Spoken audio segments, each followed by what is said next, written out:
This is an iHeart podcast. There's nothing like sinking into luxury. Anabe sofas combine ultimate comfort and design at an affordable price.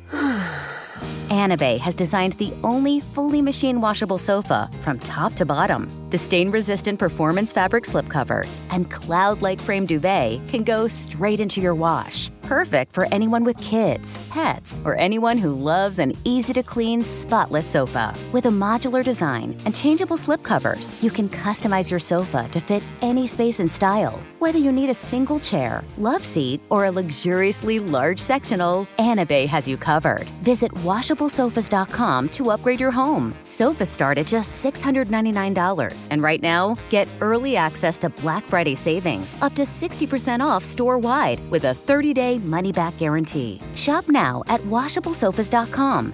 Add a little to your life. Offers are subject to change and certain restrictions may apply. You know what your customers are doing right this second? The exact same thing you are, listening to me. Which, let's be honest, is kind of flattering. But my point is, ads on iHeartRadio actually get heard. In the car, at the gym, on the couch, while people are walking their dogs. Who's a good boy? Who's a good boy? You're a good boy. That's right. You're a good boy. So why not make the next ad about you? Get started today. Call 844-844-iHeart or go to iHeartAdvertising.com. That's 844-844-iHeart or iHeartAdvertising.com. Welcome to today's edition of the Clay Travis and Buck Sexton Show podcast. Welcome, everybody, to the Monday edition of the Clay Travis and Buck Sexton Show. Much to discuss. The government shutdown, where are we on this one? Inching closer to official reopening here. There's a deal in the Senate, so it looks imminent that the government will be formally opened. But Democrats took this through the election and sure enough turned around and said, you know what? We probably should open this government at some point, considering that people are getting stuck on tarmacs, flights are being delayed, government employees aren't being paid, air traffic controllers, all of those things going on here. And it seems, Clay, increasingly clear that the pain and chaos was the point of what the Democrats were doing all along. Their desire was exactly what we saw, which was to frustrate people, to make them anxious, to make them agitated in advance of the elections. And you, sir, yes, go ahead. You look like, I can't tell if you're swiveling around with energy about this or you're just in your new studio. I'm in my new studio, so, Buck, there's several things that could go awry. First of all, we're going to have to get a picture taken. I am attempting, and you're going to think this is the most ridiculous of all decisions that I've ever made, I'm attempting now to do the show from a treadmill. Like, I'm trying to walk, like, 4 miles. Yeah, you're losing your mind, and I'm probably going to step off, and this is going to be ridiculous. We have designed, in the new studio, I have a walking desk where I am right now attempting to do like 4 miles instead of sitting. This is my attempt to make America healthy again. I'm trying to do the show like totally normal, just standing here So at some point, if I just take a wrong step, at some point I may just kill myself. This is going to be an interesting decision. All I saw was you, the shoulders moving side to side, and I thought you were just so excited to talk about the shutdown that you couldn't contain yourself. Like, my baby does this. When I walk in the room, if he hasn't seen me, he shakes side to side. But that is, in fact, not what's going on. You are walking while doing the radio show. I'm going to have to, this is going to take me a beat to get used to this. Get adjusted to. And also, for people watching on the new cameras, I am told that I look like a penis with 2 different logos of Clay and Buck on either side of me. So there's no telling how much will go awry before we get this all fixed. But even if we are a mess on the show, optically, Buck, we're not as much of a mess as the Democrat Party is right now. They have completely screwed this all up. And this is yet another story that I would say we got completely right, because we told you that they wanted to have their stupid No Kings protest, and we told you that they wanted to have the election in Virginia with all of the federal employees who were likely to be showing up. and that as soon as they did that, which they did, at some point they would buckle. And it's amazing how quickly we pivoted from, boy, Republicans have got a real issue here to try to figure out exactly what's going on, to, boy, Democrats are a mess. 8 Democrat senators have joined in. And now, as a result, I think you're going to see a real civil war breaking out among the Democrat Party over how do they solve that? What is the next step? What should they do going forward?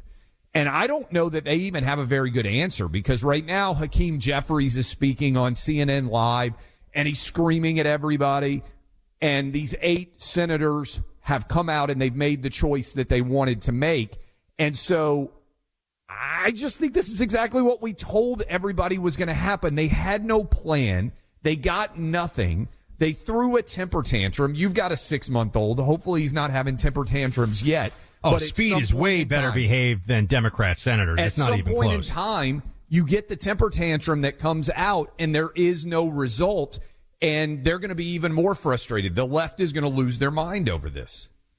So Trump put this out, as we've said, there's already been agreement. I don't think Democrats could really walk back from this in the Senate after they've made this these concessions. And we'll get into some of the specifics of what the deal looks like to get the government back open. Over the weekend, Trump was saying, and many others were saying too, nuke the filibuster, time to go all out, time to make and there may still be an argument underway about that. But here's what Trump says about air traffic controllers. This is always, Clay, historically, where the rubber meets the road, so to speak, on the shutdown. When people really get angry is when air traffic is a complete mess, and you have people that are not able to go on business trips, on vacations, go see relatives, waiting 3 hours, waiting 24 hours, canceled flights, all that stuff. So Trump put this out. All air traffic controllers must get back to work now. Anyone who doesn't will be substantially docked. For those air traffic controllers who were great patriots and didn't take any time off during the Democrat shutdown hoax, I will be recommending a bonus of $10,000 per person for distinguished service to our country. For those that did nothing but complain and took time off, even though everyone knew they would be paid in full, I am not happy with you. Very, very Trump here. Very Big Daddy Trump letting everybody know where he stands on this. Yeah, and look, I do think if you're a Democrat and you are convinced that Trump is a king and you are convinced that Trump is Hitler, and you finally had your party say, we're not going to take this anymore, and then they just meekly come back and say, actually, we're just going to open the government back up. And I do think, Buck, this is a function of all of the travel issues, because whether you're a Democrat, Republican, or an independent, if you have to stand in line for hours to get through TSA, people lose their mind. And if you have to put yourself in a position where you are somehow defending that absurdity, it's not a good spot to be in. And again, I just come back to, we said this exactly was what was going to happen. They would get through the elections on Tuesday. They would look around and they would say, hey, we don't really have the ability to keep this up forever. Republicans called their bluff, said we're not going to change anything. And as a result, these Democrats, these 8, just came back meekly and said, okay, we're going to do it. Here's what they did, Buck. They gave Chuck Schumer an opportunity to look tough so that he can stand up to AOC, right? Which I think is a huge part of what he's trying to do. And then ultimately, even though he's not involved in reopening the government, he voted against it. His number 2, Dick Durbin from Illinois, was in favor of it, which kind of gives you a nod that Chuck Schumer is telling his constituents behind the scenes, hey, let's go ahead and do this. And the whole thing is just, it's a debacle. Let's be honest. There is no actual benefit that the Democrat Party has gained in any way.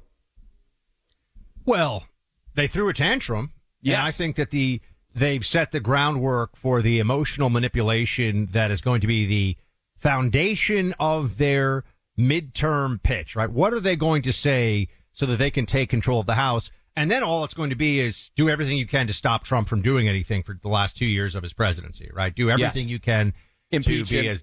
To impeach him and just be as difficult as possible. Grind the gears of government to a halt to the degree they can do that. They're really heavily leaning into the class warfare stuff. It's feeling very 2009 all over again here. Mamdani took the mask off, Buck, in his speech. Even the Washington Post editorial board, I was reading it, said, oh, he's a gentle, socialist. As soon as he won, he was like, we're coming for you. We're going to tax you. There are going to be consequences. We've got a mandate. We got over 50%. Get ready. Yeah. And that's, people say, well, what happens to the identity politics of the Democrat coalition? Well, they shift focus a little bit now. They go from race communism to old school communism. That's essentially the playbook, I think. And that's why the healthcare issue plays so heavily into this, and why Bernie Sanders, of course, Bernie Sanders is one of the big voices you'll hear out there who's upset, as he always is, about the millionaires and the billionaires and all this stuff. This is a video that he released on social media. This is cut 2, where he is slamming. What is he slamming? You'll hear it. Play it. Tonight, 8 Democrats voted with the Republicans to allow them to go forward on this continuing resolution. And to my mind, this was a very, very bad vote. Just on Tuesday, we had an election all over this country. And what the election showed is that the American people want us to stand up to Trumpism, to his war against working class people, to his authoritarianism. That is what the American people wanted. But tonight, that is not what happened. Clay, what is the war against working class people? What is that? What does that even mean? This is what I mean by emotional manipulation. This is buzzwords to get people to play into, oh, my bills are, high. Oh, I have frustration in life. It's someone else's fault. If it is someone else's fault, fine, but let's at least know who and why and then fix that instead of just playing on the rage of the masses, which is what Bernie's trying to do. Buck, think about the arguments that they simultaneously were making. They said, hey, everybody's going to go hungry and too many people are going to starve to death. Basically, that's what they were trying to say with the SNAP-related issues. And as soon as the government opens back up, what are they saying? How dare we not stand up to Trump? Wait a minute. What is the consequence of a government shutdown? Is it that tons of people are not going to have enough food to eat, in which case the government should reopen immediately? Or is it that you're just trying to extract pain against Trump and throw a temper tantrum? Well, as soon as the government gets opened back up, everybody who wants those SNAP benefits is going to get them. By the way, side note, Buck, have you seen a lot of the people being interviewed talking about their necessity of needing SNAP?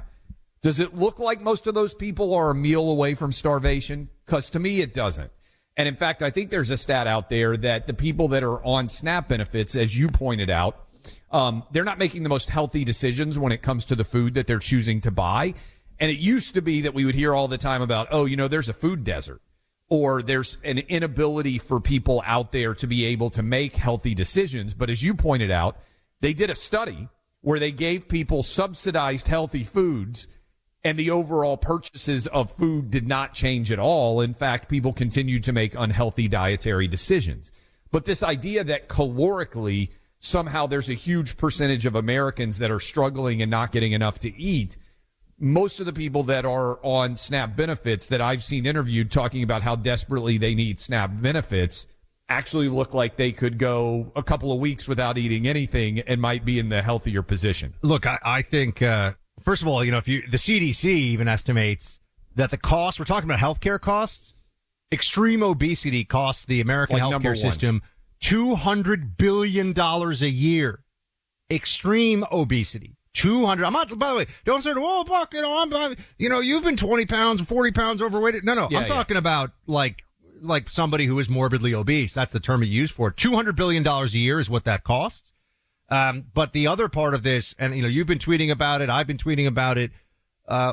We need to actually look at what's going on with healthcare in this country, because Obamacare, they want to move away from this now. Obamacare is a massive, by its own standards, everyone, a massive failure.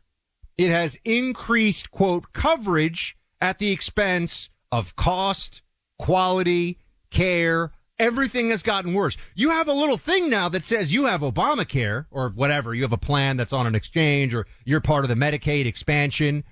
But you didn't increase doctors. You didn't increase efficiency in the system. You've made costs for those who actually pay for their health care premiums more than double, a lot of cases triple. And the Democrats' answer to this is to shovel tens of billions of subsidies into the. They're just hiding, Clay. They're just hiding the actual costs. Well, when you subsidize something that is bad, the thing that you subsidize gets worse.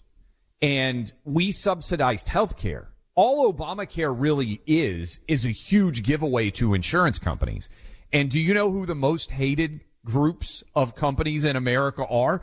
Healthcare insurance companies. Because no one has any idea what things cost, because you can't figure out why you have to pay X one week and the next week it goes to Y, because there is no cost analysis associated with this at all. So Obamacare is an unmitigated disaster, Buck. It is a failure of epic magnitude. It is, and it failed in exactly the ways that people like me who were opposed to it at the time said it would. I'm not saying I'm the only one. All Republicans who were paying attention knew this, Clay. But it is an absolute mess. It is a disaster. And I think that we all need to start to grapple with the realities of the healthcare system instead of really what it is they just plan to make the whole thing collapse into a single payer. That's the whole. They're just going to make everything Medicare. They're going to try to do the Canada model here, which is going to be a nightmare, everybody. It's just going to make it all worse. When we come back, I want to hear what MSNBC viewing was like this morning. Oh, yeah. I saw you with the 6 box. You know, things have gotten serious when you have 6 people who simultaneously need to be talking about how awful things are. And I've also seen some of the Blue Sky reactions. Blue Sky is the far left-wing version of Twitter, and they're having complete meltdowns there over the Democrats bending the knee to King Trump. We'll talk about that. Unfortunately, we lost, Buck. I don't know if you got your Prize Picks pick in or not, but we lost, and we lost early, unfortunately. I'm going to give you another pick on Thursday. We got to get back on the winning trail. We've had 4 wins, which, to be fair, is more than I thought we would have over the course of the entire season, because we're actually playing try to win multiples, right? 2-3x your money, which means you don't have a huge percentage chance of winning every week, but you can have 100% chance, in my opinion, of having fun with Prize Picks. You can play in California, you can play in Texas, you can play in Georgia. No matter where you are in the country, you can get hooked up right now at prizepicks.com when you use my name, Clay. You play $5 and you get $50 deposited into your account. That's prizepicks.com, code Clay. Again, California, Texas, Georgia, Florida. If you're feeling left out, 40 different states, it's awesome. You're going to have more fun if you love football. We signed up. We just moved.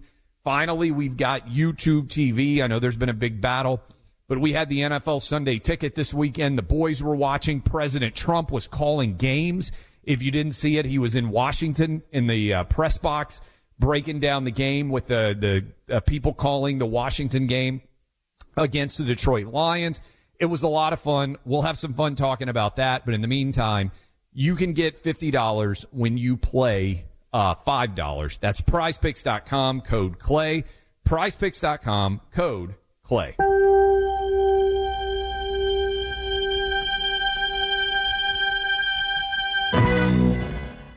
Time for a sofa upgrade? Introducing Anabay sofas, where designer style meets budget-friendly prices. Every Anabay sofa is modular, allowing you to rearrange your space effortlessly. Perfect for both small and large spaces, Anabay is the only machine-washable sofa inside and out. Say goodbye to stains and messes with liquid and stain-resistant fabrics that make cleaning easy. Liquids simply slide right off. Designed for custom comfort, our high-resilience foam lets you choose between a sink-in feel or a supportive memory foam blend. Plus, our pet-friendly, stain-resistant fabrics ensure your sofa stays beautiful for years. Don't compromise quality for price. Visit washablesofas.com to upgrade your living space today. Sofas start at just $699 with no-risk returns and a 30-day money-back guarantee. Get early access to Black Friday now. The biggest sale of the year can save you up to 60% off, plus free shipping and free returns. Shop now at washablesofas.com. Offers are subject to change and certain restrictions may apply. Run a business and not thinking about radio? Think again. Because more people are listening to the radio and iHeart today than they were 20 years ago. And only iHeart Broadcast Radio connects with more Americans than TV, digital, social, any other media. Even twice as many teens than TikTok. And that reach means everything. Just think about the universal marketing formula. The number of consumers who hear your message times the response rate equals the results. Now let's get those results growing for your business. Radio's here now more than ever, and iHeart's leading the way. Think radio can help your business? Think iHeart. Streaming, podcasting, and radio, where the reach is real. Let us show you at iHeartAdvertising.com. That's iHeartAdvertising.com. Or call 844-844-iHeart. One more time, just call 844-844-iHeart and get radio working for you. So the shutdown is about to end, and I was curious how they were going to spin this. So this morning, it was a lovely morning. I was sitting there, I was drinking some Crockett coffee, which is available for all of you at crockettcoffee.com. It's fantastic. Look at this Overmountain Club mug. It's a conversation starter, and it looks cool. Like, do you know who the Overmountain men were? Now you do. History, America, celebrate it. It's also that time of year where getting cool new gifts for yourself or for others is a great idea, and that's why I think Crockett Coffee would work out so well for you. Go check it out. But I was sitting there, and I had ginger on one side, speed on the other, and I'm like, all right, I'm prepared. I'm prepared to subject myself to the madness of this Morning is not Joe. subject. You are the number one fan of Morning Joe. Don't downplay it here. You are their base. Clay, just because I am so dedicated for this team that I'm willing to suffer through this, let's not pretend like I just want to see what kind of zip sweater Joe is wearing so I can mirror image it myself sometime, or I can watch Mika get all hissy up there. I don't know that the marriage is going TV. that well, Buck. I just doing a little bit of viewing. They don't seem very happy. Yeah, I had a female co-host on TV at one point, and I got to tell you, marriage is tough enough. I can't imagine being married and then showing up and being co-hosts on a TV show together as well. That would be it's a lot. That's a lot of stuff. That's why I try not to text Clay over the weekend, because like 15 hours during the week of talking to each other, not enough. I got to be like, hey, buddy, what's going on? What are you up to? You know, we try to give each other a little space on the weekends. As Clay is now catching his breath on the treadmill. So we have, no, he's good. He's money. He's so money. I'm going to be in such elite shape. People are not going to recognize me now with this treadmill setup. So Morning Joe, they had to come up with some kind of a position on it. And I just want you to get a sense. You already know where this is going. Somehow the Democrats shut down the government, caused all this pain, didn't get the concession that they were demanding, didn't get the hostage taking did not result in what they actually wanted. And the real takeaway here is that the American people, according to Morning Joe, are blaming Republicans. Play 4. This is not like a Republican position or a Democratic position when it comes to the voters, and certainly not an independent fight. This is not partisan. There are Americans in red state America who desperately need this help. There are Americans in blue state America that need this help too. But I guarantee you, from Dalton, Georgia, to Bucks County, Pennsylvania, to every place in America, rural place in America also, listen, the Republicans are not on their side. Not in this debate. And it sounds a little bit like a guy who's practicing a stump speech, part 1. Part two, this is Republicans' fault? Like, they're just doing the thing that we said they would do all along, which is they've lit the fire, okay? The house is now burning. The fire department's coming, and they're walking around telling the neighbors, can you believe these guys lit this fire, Clay? It's crazy what's going on here. I also think it's kind of amazing how quickly we went from, boy, Republicans are really going to have a civil war now, to Democrats are at each other's throats almost overnight. And I just wonder, in a larger context, you and I asked this question from the get-go. You can't enter into a decision like the Democrats did here with no exit ramp. We talked about this for 40 days. We said there is no exit ramp here. There is no goal that they are somehow in some form or fashion going to get. And so, again, No Kings protest on, what was it, October 18th, that Saturday, beautiful day all over the country that Democrats gave up to rally against President Trump. And then you had the election, and I do think it probably juiced turnout in Northern Virginia and helped them get a little bit more political power in that state than they otherwise would have. But then everybody who is in any way moderate on the Democrat side of the aisle just says, hey, we got to sue for peace. And Buck, I think the ultimate, yes, it was no Kings. Yes, it was also the election having taken place. We told you that it would get solved right after that. I think what they didn't calculate was, I guarantee you they're getting blown up about all of the issues at airports. Because it's one thing to hear, hey, the government's shut down and it's having this impact. I'm talking about if you're not air traffic control, if you're not military, if you're not a federal employee. But as soon as I show up at the airport and I have to stand in line for hours to get through TSA, or even worse than that, you get to the airport, you stand in line for hours at TSA, and then your flight gets canceled, Democrat, Republican, or independent, people are mad. And you don't want to be on the receiving end of people being mad, especially when there isn't really a basis for any kind of tangible result that they're going to get. And that was why I actually thought about you this morning when I woke up. I was like, I don't want to put on MSNBC. I got to get the kids to school. I got to make sure that things are going okay here. But a part of me was a little bit jealous that you got to sit and watch the chaos unspool on MSNBC, because I did put it on for just a few minutes last night just to see all of the people on the panel saying, wait a minute, they got us all worked up. They told us that they were standing up to Trump. And then the result is after 40 days, they say, well, we made the conversation shift. Oh, we made this. They just failed. And it just makes them look utterly incompetent. And a part of me wonders if they're going to demand Chuck Schumer's head on a platter over this, Buck. Oh, guess what? Sunny Hostin. Oh, yeah. Chief bitterness analyst over at The View. She's the queen of bitter. Just yes. always unhappy about something. Can you imagine being married to Sonny Hostin, Buck? Can you imagine that poor bastard husband, like how awful his life must be?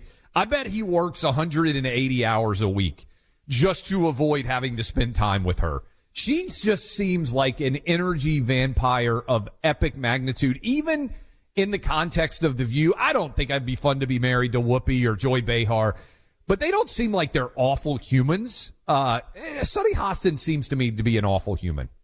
She's definitely Sunny. You should call her Sunny Hostile. Oh, because she's very hostile. Yes, very hostile. You know what I mean? She's very and unhospitable and hostile. Here she is. She's hostile toward Chuck Schumer, it turns out. Play 20. Now they just caved and surrendered. I think Chuck Schumer, his days are over. If he cannot keep his caucus together, he needs to go. Clay, what this really is remember the 2 minutes hate with Emmanuel Goldstein, 1984, where everyone just shouts, Emmanuel Goldstein, he's so bad, and no one even knows who this guy is or what's going on or whatever, but it's just meant to get everybody. This is the left just venting their spleen, their rage, their anger at Trumpism. And this was all in advance of the election, going to election day, to make them think Democrats are fighting. It was all kabuki theater. It's all a pantomime. I also think, Buck, this could be one of the lasting impacts of it. They have created a world, if you go look at issues where people think, oh, Democrats, they care about health care more than Republicans. Now, I'm not saying that everybody out there listening right now believes this, but they have created the idea, oh, we care way more about health care than the opposing party. I actually think the failure of Obamacare is going to open a larger conversation about health care where we sit back and we say, wait a minute. Structurally, all we did with Obamacare was give huge subsidies to health insurance companies that huge majorities of Americans don't like. Instead of, I saw Trump put up a truth post about this. Instead of putting more money in people's pockets and letting them make rational decisions about what health care they need or want that is the best result for their family, for all of you out there, they said, hey, let's just give way more money to health insurance companies and let's mandate that everybody has to buy health insurance. It's a really bad idea that I don't think Republicans have really elucidated well. You have the least popular for-profit businesses in America, healthcare companies. And the Democrats' solution that people feel like cheat them, that people feel like don't give them adequate coverage, that don't give them adequate customer service. Can you even get your healthcare provider insurance company on the phone? And when you do, how many times do they actually help you or even be able to explain why you're being charged what you are? I mean, I hate health insurance companies. Most of you do too. In fact, you might even argue with your spouse over who has to call the health insurance company when you have a billing dispute because it's such a miserable experience. And so the Democrats' solution to healthcare was to give the least popular industry in America a handout of hundreds of billions of dollars to make them more money. I'm sorry, that's a really bad position for them to try to defend. Well, you know, this is where you get into the ways that this market is it's not a market really at all. It's manipulated so much that it's just central planning held together with some elements of the market in some places. But Clay, this is when people find out that if you have insurance, the price could be, $600 for whatever it is that you're doing. If you don't have insurance, the price can be $300. Way cheaper. But if they find out you have insurance, you're not allowed to pay the $300 no insurance price. Correct. This is all about taking money from some people to pay for other people who don't want to pay for the stuff that they're getting. That is the whole thing. And by the way, this is all, it's not insurance. It's not even insurance. You should not be paying for, or rather when you go into the doctor for your checkup and for these things, you shouldn't be filing a claim. This is when people think about with their car. When do you call your car insurer? If somebody T-bones you at an intersection and you've got real damage, right? Or, there's something that's serious happened to your car. You don't call them if, an acorn scratches the rim. You don't call them for gas. But our whole healthcare system is just that now. Everywhere you go, I can't even get in, Clay. I could go in somewhere, I think I have a sinus infection. I have to fill out 15 minutes of paperwork about all my, by the way, even though it's all online now, you still have to fill out the stupid paperwork over and over and over again. What's your insurance? Do you have a secondary insurer? Who's your spouse? It's all garbage. It's infuriating. It's infuriating. And that's why I think Republicans have an opportunity here, because all Democrats have done is subsidize the most hated industry in America and give them more money to an already broken system. And I think that conversation is actually going to become more paramount here, because this is a major, major issue. And look, Democrats are going to try to make it an issue in 2026. I think trying to defend health insurance companies as doing a good job and deserving more of our money is not something that most Americans are going to nod along with. And I just come back to time after time after time. The reason healthcare is broken in this country is because nobody has any idea that builds on just what you were saying, Buck, what anything is going to cost. Oh, hold on. You're not allowed to know. It's actually worse than that. You're not allowed to know what anything costs. It's not like you're just walking around, who cares about whatever. I could go into the back office of a hospital and say, hey guys, what is the actual cost of this? They'll say, we'll get back to you in 3 months with a big bill, by the way. Look, I talked about this when my wife was having our babies, right? It's one of the few healthcare things where you can actually go around and ask what something costs. I said, how much is it going to cost to have a baby here? I'd like to compare that cost with somewhere else. They said, well, we don't know. How can you give me an opportunity to tour maternity wards and the only thing you're not competing on, you're competing on Wi-Fi, bamboo flooring, waiting rooms. You can't tell me what the cost is. It drove me insane. Everybody out here in Miami Beach, in this area at least, it's all turning into concierge medicine. Yeah, doctors are just opting out of this system, and it's not because they're being greedy. They just want to be able to practice medicine without being paperwork, addled bureaucrats all day long. And so people are just paying. This is what's going to increasingly happen. You're going to have all these Democrats saying, I love Obamacare. They're not on Obamacare plans. Correct. They're on gold-plated amazing plans. They see any doctor they want. They don't pay anything. I mean, friends, if you want to see what their version of healthcare looks like for all of us, go see how it all was working out in the Soviet Union. Yeah, sure, it was all free, but the government employees who never gave a paycheck. Yeah, everybody in Congress, they kept getting paid. We'll take your calls on this, my friends, here in a moment. We're making progress with the Trump administration with some of the spending cutbacks, but the debt is still huge, $37 trillion and counting. Inflation is still a problem. Cost of living is high. I want to help you save some money. Why not? Why throw more of your money away every month? There's no reason. Pure Talk, my friends. Pure Talk can cut your wireless bill big time. It can cut it in half, in fact, when you switch to Pure Talk. They don't have bloated programs or incentives. They're very straightforward, and they want to give you the best pricing and the best customer service. Switching to Pure Talk is a common sense thing to do. Dial pound 250, say Clay and Buck. Dial pound 250, say Clay and Buck. Pure Talk's U.S. customer service team will get you switched. Dial pound 250, say Clay and Buck.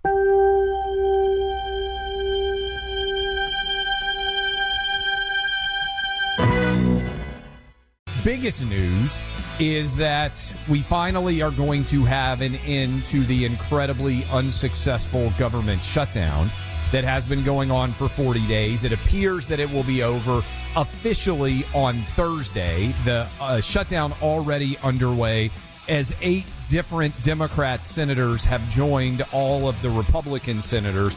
We had to get to 60 in order for that to happen. Now, unfortunately, the air travel disruption situation, I'm looking at it right now on Fox News, Buck. There are 3,000 nearly flights that have been canceled today, over 11,000 delays. So if you are trying to travel right now, this is frankly a complete mess all over the country, as I think a big part of why we finally got this resolution was because Democrats have recognized, one, they're not going to get anything accomplished, and two, we are now past the No King's Day and election in Virginia. But a third part of this is a lot of people were and have become super frustrated overall with everything going on relating to air traffic delays. And so that is where we are. Positive news. In fact, I believe we have audio from Senator Angus King, who went on MSNBC and said, hey, yeah, by the way, it turns out that the decision to not open the government, to shut down, made everything more powerful as it pertains to all things Trump.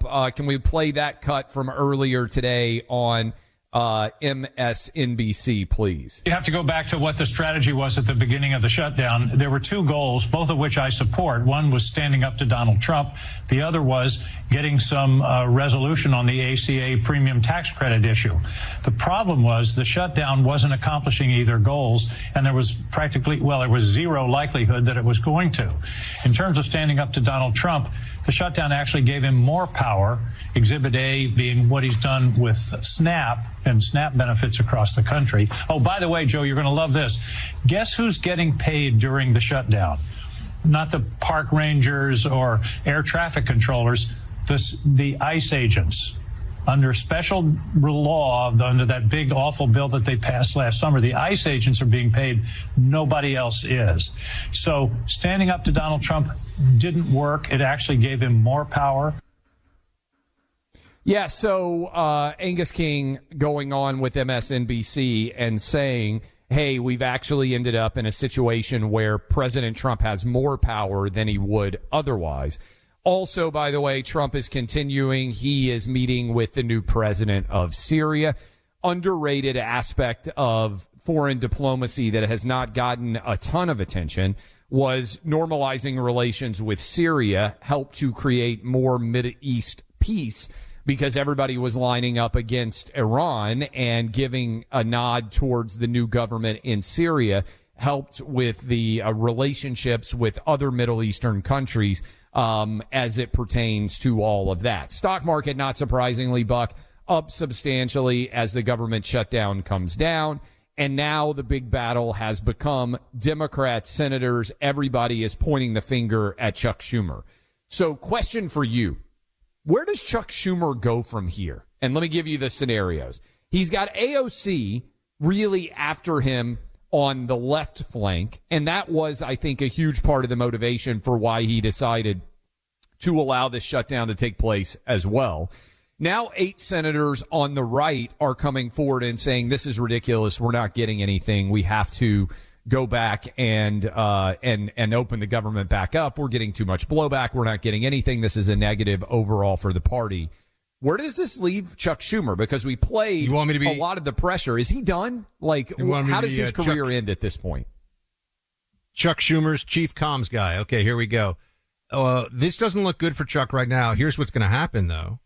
He's going to go into this next year gearing up for the midterms, doing a lot of fundraising, a lot of pressing of the palms. What he's going to say is, guys, I fought. You gotta, you can't have these upstarts like AOC. They don't know the game. So important that we take control of at least the House in this midterm election. And I'm going to fight in the Senate, and I'm Chuck Schumer. He's created the narrative to allow him to go to the, $10,000 a plate dinners or whatever it is in order to present himself as the resistance against Trump. The people will forget, and this may sound cynical, but I think it's quite obviously true. People will forget that this was much ado about nothing, and he will turn it into, oh, I stood and fought, and we got some concessions out of Trump when we were in the minority. Just wait till we actually have a majority in Congress. Give me money, Chuck Schumer. That's the whole thing. That's going to be the pitch, I think. So he's going to create a narrative out of this that ignores the truth of what really happened here. The best asset that he has. Should he hire me, by the way? I feel like that's pretty good for a Chuck Schumer spokesman. See, look at this. Not so much. I don't know. I don't know that. I think the best asset that Schumer has is that AOC doesn't actually want to be a senator. She wants to be president. I don't think she sees that much difference in being a House of Representative member or a senator. There is, but I think her aspirations are higher. The Senate's an excellent stepping stone, especially for Democrats. That's how they always see it. Remember, Democrats like to have senators run. We like to have governors run. Okay, so question then in that context, and I don't know that anybody's even talked about this. Mamdani, we know he could be governor one day. He could be senator one day. That's the apex of his power. You can argue New York City mayor is a higher level of office than senator or governor would be. Is there a world where Mamdani decides to challenge Chuck Schumer? If AOC is running for president, and we know that Mamdani can't run for president because he was born in Uganda, I'm just trying to play it out for Schumer. A lot of these results, Buck, to me, end with Schumer not running for re-election next year. The problem with that is, what else does Chuck Schumer have going on such that he would give up power at 75 or 76 years old, which is young compared to Nancy Pelosi, who went all the way up to 85. And again, that's depending on who has control, because if you're in the minority, that's not necessarily very enjoyable, I'm told, from people who, work day to day in the Senate. When is Schumer up? When is his term next up? Year. Right. Next year. So he's up. So, by January or February of next year, right? Meaning like 4 months from now, we'll start to find out whether anybody is actually going to primary him or not. I'm not sure what the filing deadline is in New York, but he's terrified AOC is going to primary him. My thought is AOC doesn't actually want to be senator, although maybe to your point, she thinks, hey, I can be senator. No, Chuck Schumer's not up for re-election next year. I thought he was up in 26. No. Oh, okay. He's up in 28. Yeah, he's up in 28. So this is all right. Now maybe you do want to hire me as Schumer spokesman. Clay, he just goes into the fundraising cycle for next year. No one's even by the time he's up, no one's even going to remember this challenge from his left flank. I always thought that was a little overblown as an explanation for this. I think that they realized the real problem is that with Obama, they got to shore up. The boat is taking on water with Obamacare in a big way, and that causes big problems for them on the healthcare front in the midterms.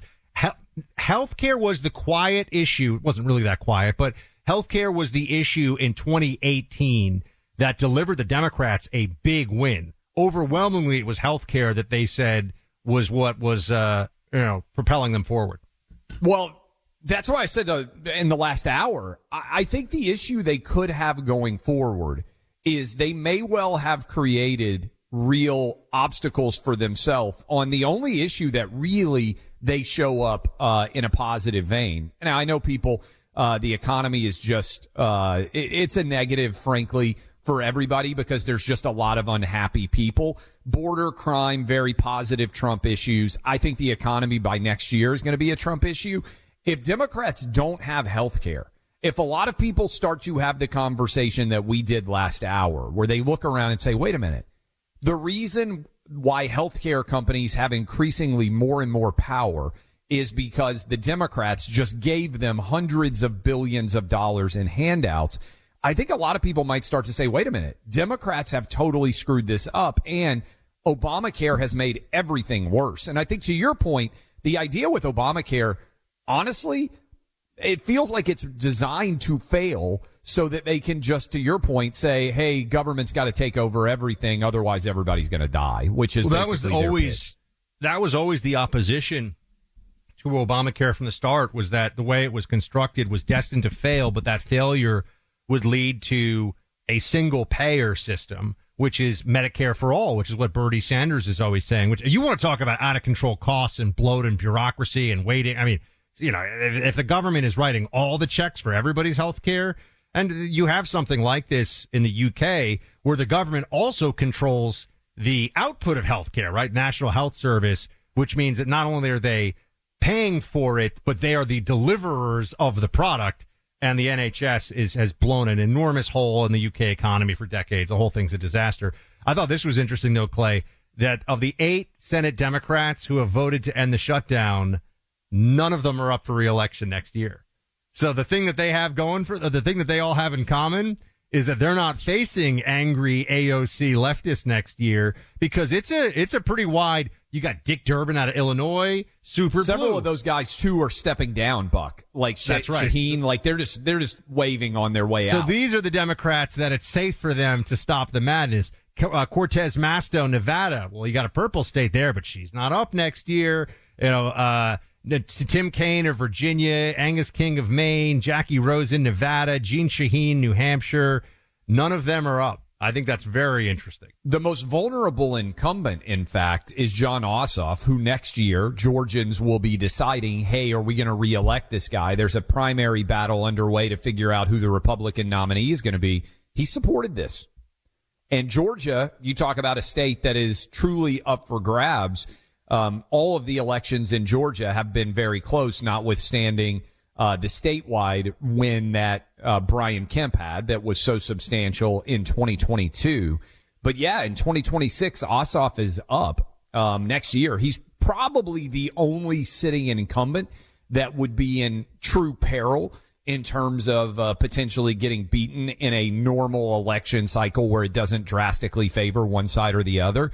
And he voted to continue the shutdown. And he's been voting in favor of men and women's sports. And so he's really out of touch with the overall voters of Georgia. Now the question will be, what does the electorate look like in, 11 months there? But it is interesting to me that he bent the knee and stayed committed to the far left wing, even in a very middle of the road state. Clay, you know what they say. There are a lot of quarters of baseball left here. So it's a lot of time between now and that next election. We'll see what ends up happening. See, Clay knows. He didn't even feel the need to correct me there. He knows. All right. A man's energy comes from the body's ability to generate testosterone. You need enough testosterone, because that's there for your energy, for your drive, for lean muscle mass, for so many important things. But as you age, your T levels, they start going down. This is where Chalk's Male Vitality Stack is super helpful. Look, I have a whole bunch of Chalk products. I've got some right here on my desk, actually, like the Chalk Apex Glutathione, which I take every day. I've got more glutathione there. Where's my Chalk Daily, the Tongkat 100. Here it is, the Chalk Daily. You can see I got these right in front of me. Top quality products. And I've had friends of mine who are in the supplement business and are fitness influencers taking Chalk stuff, and they say it's fantastic too. So this is the best when it comes to supplementation. Go to ChalkChoq.com. Use my name, Buck, on a massive discount on any subscription for life. That's ChalkChoq.com. Use my name, Buck, as a discount code on any subscription for life. You're going to love these Chalk products. Try that male vitality stack, gentlemen. Start at this holiday season. See how you feel by springtime.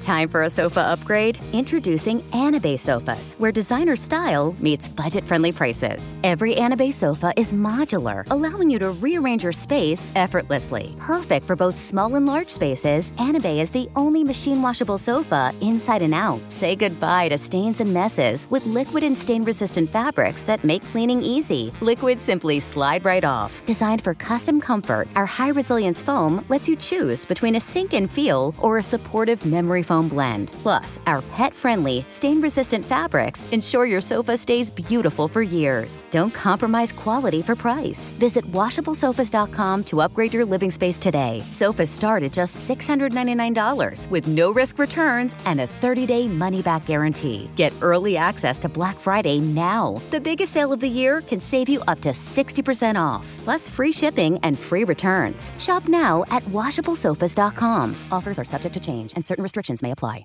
Run a business and not thinking about podcasting? Think again. More Americans listen to podcasts than ad-supported streaming music from Spotify and Pandora. And as the #1 podcaster, iHeart's twice as large as the next two combined. So whatever your customers are into, true crime, sports, comedy, culture, they'll hear your message. Plus, only iHeart can extend your message to audiences across broadcast radio. And all this reach means everything. Just think about the universal marketing formula. The number of consumers who hear your message times the response rate equals the results. Now let's get those results growing for you. Think podcasting can help your business? Think iHeart. Streaming, radio, and podcasting. Let us show you at iHeartAdvertising.com. That's iHeartAdvertising.com. Or call 844-844-iHeart. One more time. Call 844-844-iHeart and get podcasting working for you. Got a bunch of things I want to talk to you about. Obviously, the shutdown is coming to an end. Longest shutdown in our history. And the Democrats are trying to say they fought the good fight. Really, they threw a temper tantrum and they made people anxious, frustrated, and made people suffer just because Democrats like to do those things. They did not actually achieve their main end, but we'll discuss that a bit more coming up. We've also got the very, very important news that Clay reminded me of, that Kim Kardashian, despite trying, did not pass the California bar exam. I believe she's tried a few times at this point, but has not yet passed it. So we're polling for Kim to pass the bar exam. I think isn't she worth $1 billion? So this really is just like a personal mountain that she is trying to climb. We'll get into this, but yes, she is. She definitely does not need the money that might come from practicing law in any way. So that's not obviously an important story, but it's one of those stories that people are going to be talking about. So I just thought I would let you know. She has failed the bar exam 3 times already, but she's going to keep going. And you know what, Clay? A wise man once said to me, persistence is the key. Persistence is the key. Very, very important. A lot of people are making fun of her, and I'll just say this. I think we should encourage people to try to do hard things. And it would be very easy, to your point, Buck, when you become a billionaire, to just say, hey, I've got everything I could possibly want. I'm not going to try to push myself any further. And she decided she wanted to try to become a lawyer. And she is attempting to do it. I would point out, who was it that failed the bar a ton of times? JFK Jr., I think, if I remember correctly.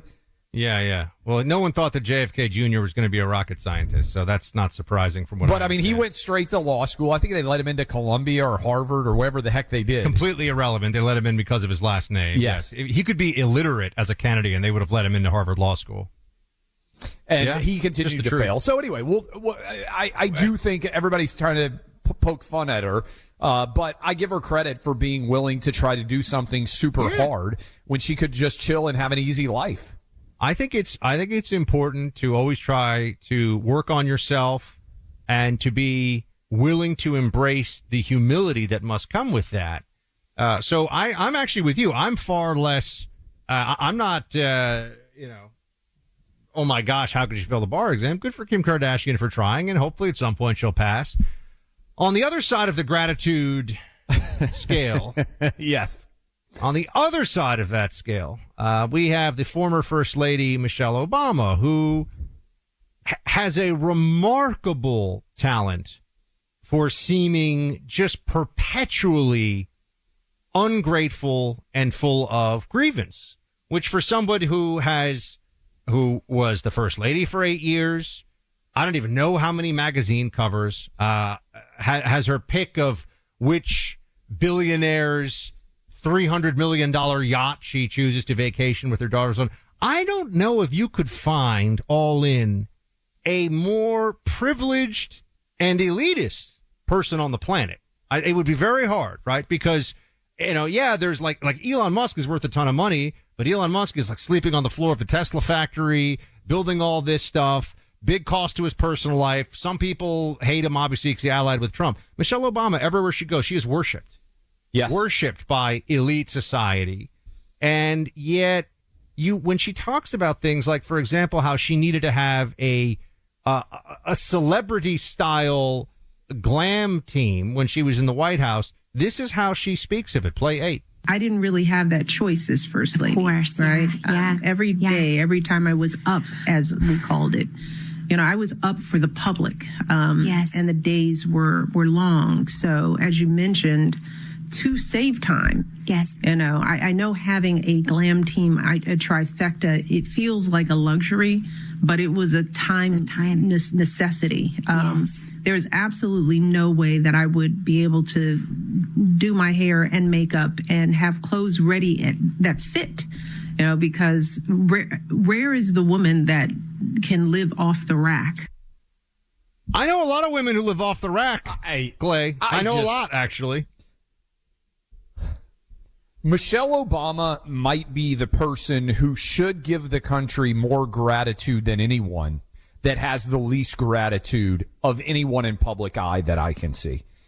And every time she speaks, I like her less. And I don't think I'm unique in that. She has been coddled. She's been protected. She has been told that she is incredibly accomplished and a uniquely transcendent figure, such that she decided that she needed to start her own podcast. I actually feel sorry for Barack Obama for having to deal with her.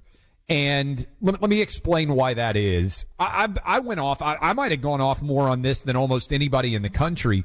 When she wasn't willing to show up for Jimmy Carter's funeral, to me, it was such a personal slap in the face to every American. Look, I understand. You don't want to always have to go to public events. But when you run for president of the United States, or when you are married to the president of the United States, there are certain moments that demand, to me, that you show up and show the least semblance of respect for the country that you could. Hillary Clinton was at the funeral for Jimmy Carter. The Bushes were at the funeral for Jimmy Carter. Certainly Trump and Melania were there. It doesn't take a lot to be willing to give a few hours of your time to get on a private jet and fly somewhere, get off, be respectful for a couple of hours. She didn't show up for the inauguration of Trump. Barack Obama did. I give him credit for that. She doesn't seem like a person that would be fun to spend time with, Buck. And I look at this, and instead of saying, hey, boy, I'm from, I think, the south side of Chicago, if I'm not mistaken. I grew up and I got to be the first lady of the United States. I married the president.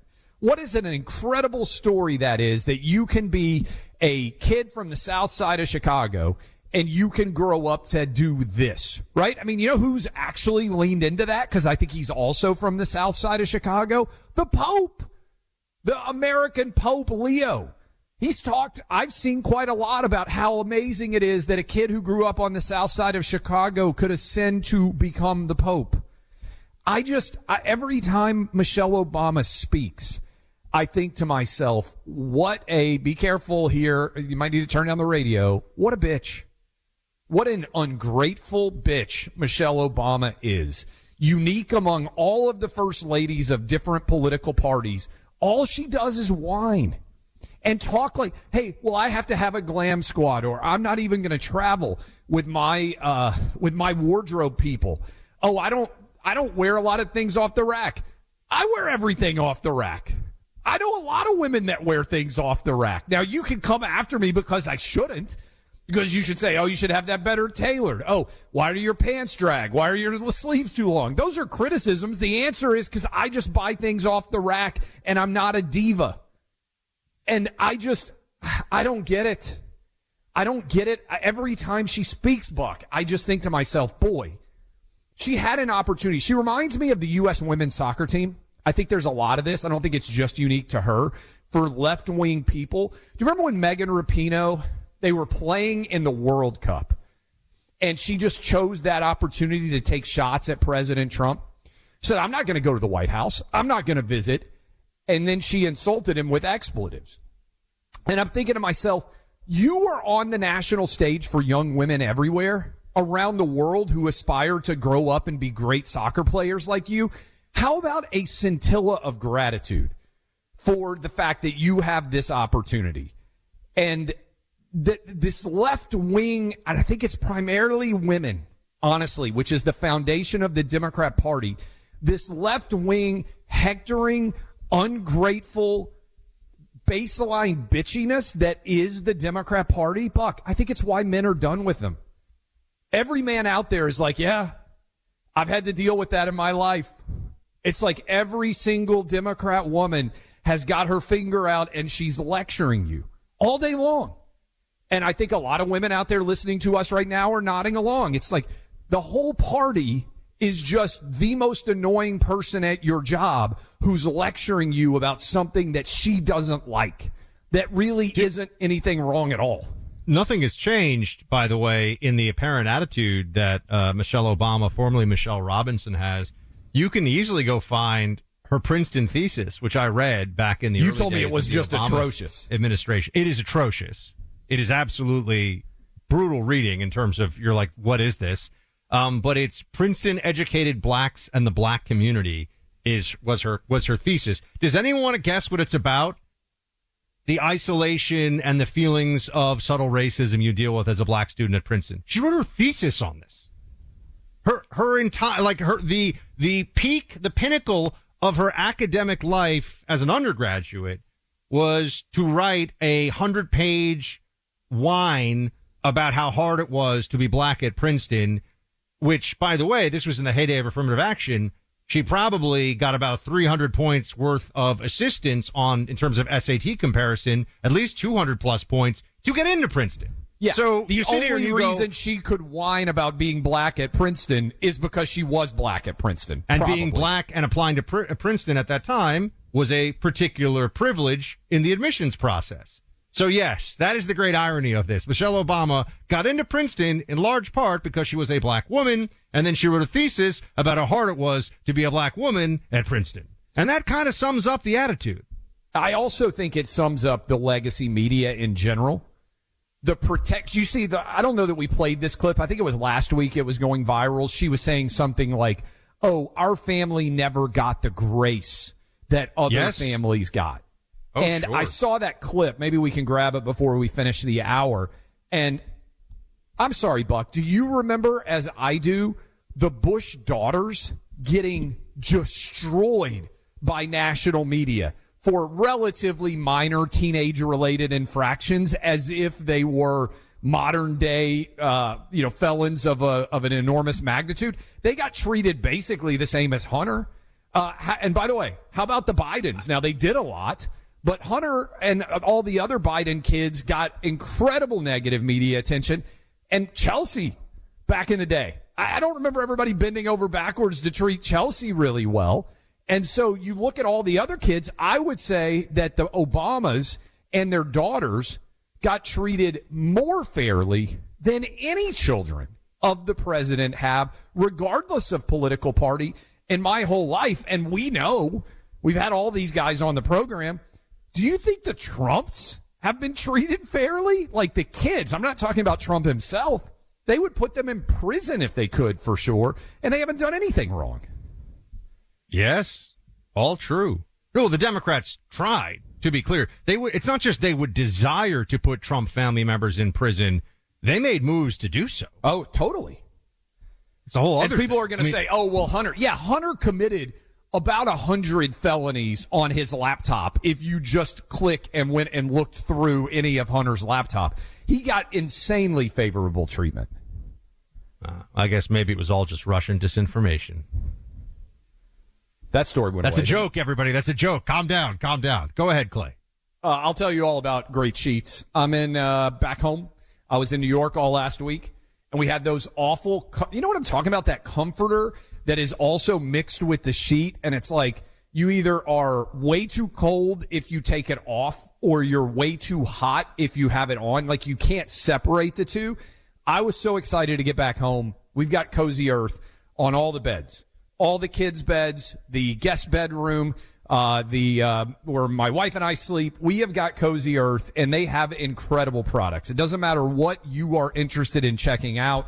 Cozy Earth has the best products for you. And right now, as we sit here, tomorrow is 6 weeks until Christmas, I believe. Not to get you guys all nervous, but I believe we're about 6 weeks away from Christmas.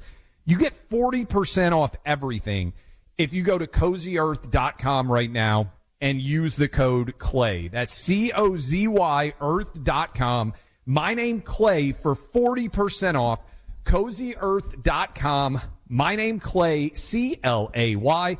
Get hooked up now. 40% off, just 6 weeks until Christmas. You're going to love all the products on there. Trust me, just go check it out for yourself. COZY, CozyEarth.com. Code CLAY for 40% off everything.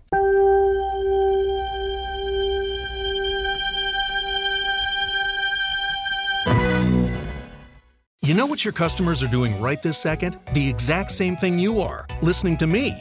Which, let's be honest, is kind of flattering. But my point is, ads on iHeartRadio actually get heard. In the car, at the gym, on the couch, while people are walking their dogs. Who's a good boy?